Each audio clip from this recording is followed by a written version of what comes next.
What is going on, everyone? Welcome to the channel. My name is Jacob Scott. Thank you so much for stopping by. Today I wanted to talk about this sort of mirrorless camera wars that is going on right now. So let's jump in and get right into it.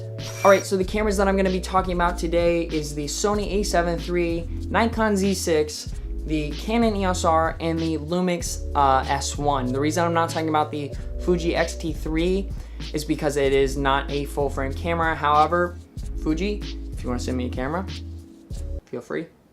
Alright, so I do have a spec sheet, so let's start with the Sony A7iii. Sony A7iii is going to have 4K 30 with almost no crop at all.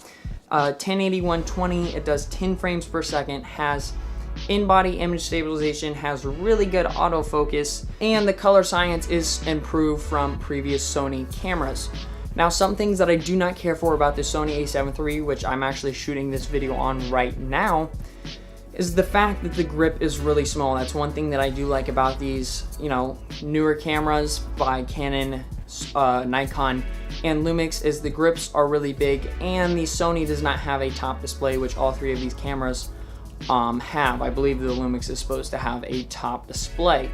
One more thing to mention about the Sony is it does also have dual card slots, which that was one of the drawbacks of the Nikon and Canon.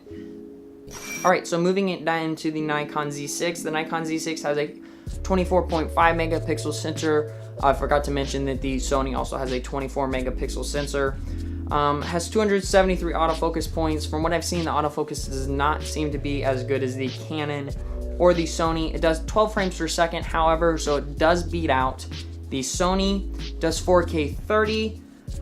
It also does 10-bit external recording, so if you have an external recorder, get some really high quality video. Does 1080 120, and it has a 3.69 million dot viewfinder, which is quite a bit above the Sony's, which is 2.35 million dots. That's one place where Sony kind of had to cut corners to get such a low price with such a high spec out camera.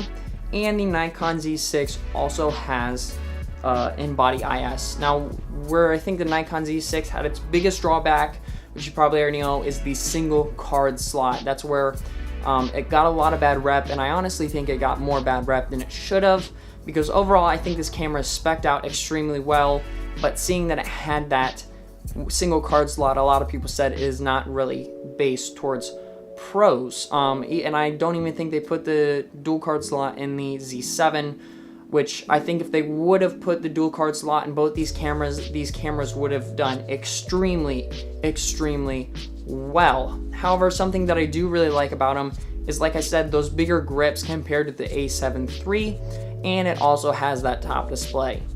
Alright, now moving into the Canon EOS R, it has a 30.3 megapixel sensor, so more than both the Nikon and Sony. Does 8 frames per second burst with no autofocus, and 5 frames per second with autofocus, so that's pretty upsetting and pretty low. It does 4K 30 with a 1.7 times crop, which at that point there's like no point in having full frame, because you're not even getting to use all of that sensor. However, the 4K is at 480 megabits per second, so really high quality 4K. It does 1080 60. This is another drawback of the Canon EOS R, whereas the other ones are doing 1080 120. The viewfinder is 3.69 million dots, so again, it's up there with the Nikon's viewfinder. It has a really nice electronic viewfinder. It does not have in-body IS, another one where the Canon is getting some bad rep. There's a lot of places where it seems like the Canon's getting some bad rep, and it only has one SD card slot. But it can also do the 10-bit external recording just like the Nikon. Now, the one place where I think the Canon really saves itself is the fact that it has a flip out screen. So if you're a vlogger and don't care about 4K, but you want a full frame camera, definitely think that the Canon EOS R is the right camera for you. However, even though the Canon and Nikon have some drawbacks and the single card slots, I definitely think they're still pretty good contenders in this race for, the best mirrorless full frame camera at these lower price points. Now, the one camera that I think is the one that really may challenge the Sony is the Lumix S1 that is supposed to come out. Let me go down the spec sheet really quick.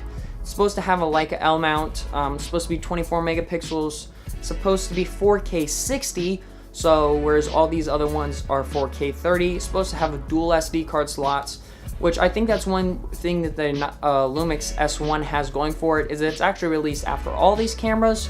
So seeing that the Canon and the Nikon both got some pretty bad rep for only having one SD card slot, I think that's one reason they're putting in the dual SD card slots. It's supposed to have in-body image stabilization, but a drawback is it's supposed to have contrast auto detection points instead of phase detection. As you probably know, the Lumix cameras in the past had not had great autofocus, whereas the Canon and Sony seem to have really good autofocus, and the Nikon seems to have okay.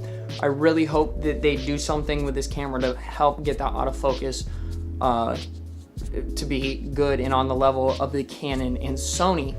Now, something interesting about the Lumix is their current Micro Four Thirds GH5 camera already sits around the same price point as the Sony A7 III. So are they either going to completely get rid of their Micro Four Thirds line?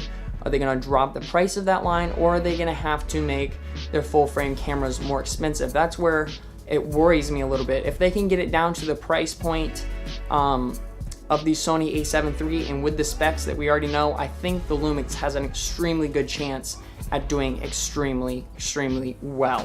So that is it for this video. Really hope you enjoyed it. I know that was a lot of information really quickly. It confused me and the 9,223 takes that I had to try this video. I also have links for the cameras down below. Won't have links, of course, to the Lumix S1 because that is supposed to be released in 2019. However, those links are affiliate links, and if you use them, really appreciate it. But until next time, I'll see you later.